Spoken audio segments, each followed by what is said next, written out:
అందరికీ నమస్తే. నేను మీ యాంకర్ లావణ్య. ప్రస్తుతం ఈరోజు మనము ఆయుర్వేద హెల్త్ వరల్డ్లో ఉన్నాం.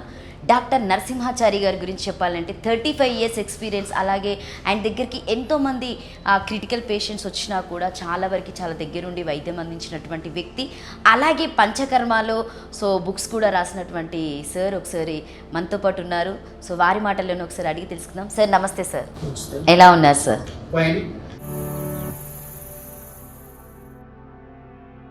సార్, ఆర్థరైటిస్ అంటే ఏంటి, ఇందులో ఎలాంటి లక్షణాలు ఉంటాయి, వాళ్ళ లక్షణాలు తెలుసుకోవాలంటే మనం ఎలా అబ్జర్వ్ చేయాలి? ఆర్థరైటిస్ అనేటువంటిది మనకి ఇప్పుడు ఆధునిక పరిభాషలో చెప్పాలంటే ఈ యొక్క కీళ్ళకి సంబంధించినటువంటి వ్యాధుల్ని ఇందులో రకాలన్నమాట. ఆస్టియో ఆర్థరైటిస్, రిమటాయిడ్ ఆర్థరైటిస్ అనేటువంటివి ప్రాథమికంగా మనకు కనిపించే లక్షణాలు. ఈ ఆస్టియో ఆర్థరైటిస్ అనేటువంటిది ఎముకల యొక్క కీళ్ళు జాయింట్స్ అరిగిపోవటం వల్లను, మధ్యలో ఉన్నటువంటి గుజ్జు పదార్థం తగ్గటం వలన, తర్వాత ఇందాక అనుకున్నట్టుగా వెర్టెబ్రల్ డిస్క్స్లో ఉండేటువంటి వాటి అరుగుదల తగ్గి నరాల మీద అంటే నర్వస్ సిస్టమ్ మీద ఒత్తిడి పడటం వల్ల, దీనివల్ల ఈ నొప్పులు అవి జరుగుతున్నాయి. ఇదేంటంటే ఇది ఏజ్ ప్రకారంగాను, తర్వాత మనం ఎక్కువ పనులు చేస్తూ ఉండటం వలన, సరైనటువంటి పోషకాహారం లేకపోవటం వలన వస్తుంది. ఇకపోతే ఇంకోటి రుమటాయిడ్ ఆర్థరైటిస్, దీన్ని ఆయుర్వేదంలో ఆమవాతము అంటారు. ఇవేంటంటే ఆటో ఇమ్యూన్ డిజార్డర్స్ అంటారు అన్నమాట వీటిని. ఈ ఆటో ఇమ్యూన్ డిజార్డర్స్ అంటే మామూలుగా మన శరీరంలో ఉండేటువంటి వ్యాధి నిరోధక శక్తి తత్వం ఏదైతే ఉంటుందో అందులో కొంత భాగం మళ్ళీ మనకి వ్యాధి కలిగించడానికి పనిచేస్తుంది అన్నమాట. అది చాలా డీప్ సబ్జెక్టు. బస్ ప్రాథమికంగా దీంట్లో ఏమవుతుందంటే వాళ్ళకి బలహీనము, జ్వరం రావటము, జాయింట్స్ వాపులు రావటము, వీక్నెస్ అవటము, ఇంకా ఇతరత్ర కండిషన్స్ కూడా ఉంటాయి అనమాట.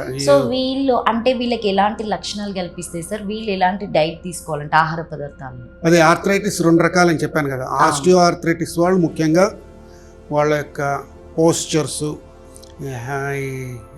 ఆక్యుపేషన్స్ని వాటిలో ఎక్కువ స్ట్రెయిన్ లేకుండాను ఉండి, అలాగే పోషకాహారం అవి తీసుకుంటూ ఉండాలి. రుమటాయిడ్ ఆర్థరైటిస్ అంటే ఆమవాతం అంటారు ఆయుర్వేదంలో. ఏంటంటే శరీరంలో మన ఆమము అనేటువంటి ఒక ఫ్రీ రాడికల్స్ అని కూడా అంటారు, ఇంగ్లీష్లో అంటారు. ఏంటంటే మన శరీరంలో ఉన్నటువంటి మలినాలు అవి ఎప్పటికప్పుడు తొలగిపోకుండా అలా ఉండి వాటి వ్యాధిని కలిగిస్తాయి అనమాట. దీన్ని ఆమవాతము అంటారు. ఈ ఆయుర్వేదిక్లో రకరకాల చికిత్సలు చెప్తారు మనకి. లేపనాలని, అలాగే ఆయిల్ ట్రీట్మెంట్స్ అని, అలాగే పంచకర్మ ట్రీట్మెంట్లో విరేచన చికిత్సలని, ఇవేంటంటే ఇది కొంచెం శ్రద్ధగా ట్రీట్మెంట్ తీసుకోవాలి. ఇది ఒక కంప్లీట్ పూర్తిగా ఆర్థరైటిస్ అనేదేమో మెడికల్ హెల్త్ సబ్జెక్టు, ఇదేమో మెడికల్ సబ్జెక్ట్. దీనిలో మెడిసిన్స్ అవి రెగ్యులర్గా వాడుతూ ఉండాలి. ఈ డిసీజ్ ప్రోగ్రెసివ్ అవ్వకుండా చూసుకోవాలి. దీనివల్ల ఏంటంటే వాళ్ళు సరైనటువంటి ఆహార విహారాలు తేలికగా అరిగేటువంటి ఆహార పదార్థాలు తీసుకోవాలి. ముఖ్యంగా దుంపకూరలు అవి ఎక్కువగా అవాయిడ్ చేయాలి. అలాగే ఎక్కువ ఎయిర్ కండిషనర్లో ఉండటము, ఎక్కువ చల్ల నీళ్ళు తాగటము, ఇటువంటివన్నీ కూడా ఈ రుమటాయిడ్ ఆర్థరైటిస్ వాళ్ళు తగ్గించుకోవాలన్నమాట. అంటే ఎప్పటికీ అవే పాటించాలా సార్, లేకపోతే మనకి ఇప్పుడు సమ్మర్ వచ్చినప్పుడు ఒకలాగా డిఫరెంట్గా ఏమైనా వాడాలా? ఎప్పటికీ అవే పాటించాలి. అంటే ప్రకృతి బట్టి చూసి, అంటే ఇప్పుడు ఉదాహరణకి ఒక 30 degrees టెంపరేచర్ ఉంటే మనం మామూలు వాటర్ తాగుంటాం. అదే 40-45 degrees టెంపరేచర్ ఉంటే కూడా మామూలు వాటర్ తాగలేం కదా. కొద్దిగా మార్పులు చేసుకోవచ్చు. సో ఈ రెండింటికి సంబంధించిన వాళ్ళు ఒకటే డైట్ తీసుకోవాలా సార్? ఆస్టియో ఆర్థరైటిస్ వాళ్ళు ముఖ్యమైనటువంటి బలవర్ధకమైనటువంటి డైట్ తీసుకోవాలి. రుమటాయిడ్ ఆర్థరైటిస్ సంబంధించిన వాళ్ళు వేడిగా ఉండేటువంటివి, తేలికగా అరిగేటువంటివి. అదే ఉదాహరణకి ఆస్టియో ఆర్థరైటిస్ వాళ్ళు దుంపకూరలు తీసుకుంటే వాళ్ళకి నష్టమే లేదు. కానీ రుమటాయిడ్ ఆర్థరైటిస్ వాళ్ళు ఎక్కువ దుంపకూరలు తీసుకోకూడదు. అలాగే ఎక్కువ ఆయిల్స్ కానీ ఇవి కానీ ఆస్టియో ఆర్థరైటిస్ వాళ్ళు వాడచ్చు, కానీ వీళ్ళు ఎక్కువ వాడకూడదు. వీళ్ళు తేలికగా అరిగేటువంటి పదార్థాలు ఎక్కువగా తీసుకోవాలి. నరసింహాచారి గారు అంటే 35 years ఎక్స్పీరియన్స్. అలాగే మీరు ఓన్గా కూడా పంచకర్మ గురించి బుక్స్ కూడా రాశారు. రాయడమే కాకుండా ఆ 35 yearsలో సార్ మీ దగ్గరికి చాలా పేషెంట్స్ వస్తూ ఉంటారు. క్రిటికల్గా ఉన్నటువంటి పేషెంట్స్, అలాంటి పేషెంట్లను మీరు ఎలా డీల్ చేశారు? అంటే మీరు చాలా దగ్గరుండి చూసుకోవాలి కదా పేషెంట్స్ని. అందులో మీకు ఏమైనా చిరాకు పడ్డ రోజులు ఏమైనా అట్లా ఏమైనా ఉంటుందా? జనరల్గా పేషెంట్స్ మీద మేము ఎక్కువ చిరాకు పడము.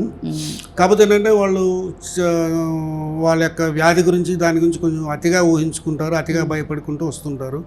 ఇలా ముఖ్యంగా ఈ యొక్క ఆమవాతం, కీళ్ళవాతం అనేది చాలా చిన్నపిల్లల నుంచి కూడా వస్తుంటాయి. ఇప్పుడున్న జనరేషన్ వాళ్ళ జీన్స్లో, అంటే వాళ్ళ ఫోర్ ఫాదర్స్కి వాళ్ళకి కొంచెం వంశానుగతంగా కూడా వచ్చినటువంటి కేసులు ఉన్నాయి.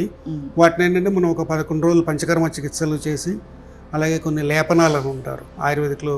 ఓకే. ఈ కొన్ని మెడిసిన్స్ ఉంటాయి, నాగరాది లేపము అని, అలాంటి ఆయింట్మెంట్స్ కానీ ఆయిల్స్ కానీ మెడిసిన్స్ మా అప్పటికప్పుడు తయారు చేసి వాళ్ళకి అప్లై చేస్తాం అనమాట. చేసి రెస్ట్ ఇస్తూ ఉంటాం. అలాగే ఈ ఆస్టియో ఆర్థరైటిస్లో కూడా వాళ్ళకి డిఫరెంట్ టైప్స్ ఆఫ్ మెడిసిన్స్, అలాగే ఆయిల్స్, ముఖ్యంగా వీటికి ఏంటంటే ఆయిల్ ట్రీట్మెంట్. ఎందుకంటే ఎముకల్లో ఉండేటువంటి కాల్షియం తగ్గిపోవటం వల్ల అది ఎండిపోయిన కర్రలాగా తయారవుతుంది అనమాట.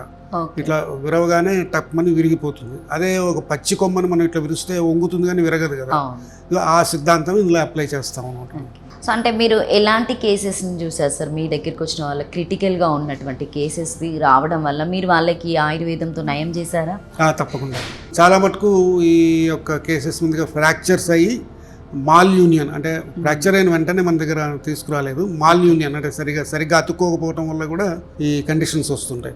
దీనికి కూడా మనం డిఫరెంట్ టైప్స్ ఆఫ్ పట్లు అని వేస్తారు అనమాట. ఆయుర్వేదిక్లో మెడిసినల్ అప్లికేషన్ చేసి అండ్ ఇంటర్నల్ మెడిసిన్స్, ముఖ్యంగా అస్థి సంధానక అనేటువంటి ఒక మూలిక, నల్లేరు అని తెలుగులో ఉంటారు, అలాగే అశ్వగంధ, అలాగే బల అనేటువంటి ఒక మూలిక, వీటన్నిటితో తయారు చేసినటువంటి ప్రిపరేషన్స్ దొరుకుతాయి మనకి. అలాగే గుగ్గులు అంటారు, అంటే ఒక రకమైనటువంటి రెజిన్ అనమాట. ఈ అనాల్జెసిక్స్, యాంటీ ఇన్ఫ్లమేటరీ, అలాగే ఎముకల్లో ఉన్నటువంటి బలాన్ని పెంపొందించడానికి ఈ మూలికలు ఉపయోగపడతాయి. వీటిని ఉపయోగించి మనం ఒక 90 years పేషెంట్స్కి కూడా మనం ఈ ఆయుర్వేదిక్ ట్రీట్మెంట్స్లో సక్సెస్ఫుల్గా ట్రీట్ చేయడం అనేది జరిగింది. So thank you sir, thank you so much. Thank you.